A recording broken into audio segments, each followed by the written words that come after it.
আমাদের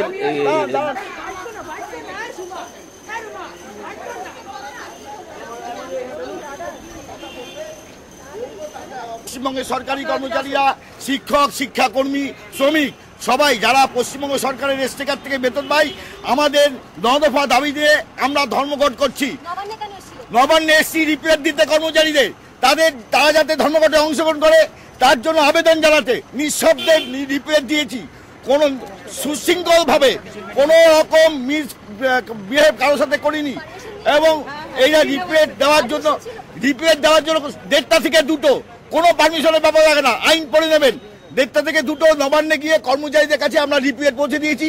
আমাদের যে কেন্দ্রীয় হারে 48% মহার্ঘ ভাতা বকেয়া, আমাদের ষষ্ঠ বেতন কমিশন, অনিয়মিত কর্মচারীদের নিয়মিতকরণ এবং স্থায়ী কর্মচারীদের মতো বেতন সুযোগ সুবিধা দেওয়া, শূন্য পদে স্থায়ী নিয়োগ ইত্যাদি দাবি নিয়ে আমরা ধর্মঘটে যাচ্ছি 2রা সেপ্টেম্বর। সমগ্র কর্মচারী সমাজ, শ্রমিক, কৃষক, শ্রমিক, সরকারি কর্মচারী, শিক্ষক, শিক্ষাকর্মী তাদের দাবিতে এই কাজ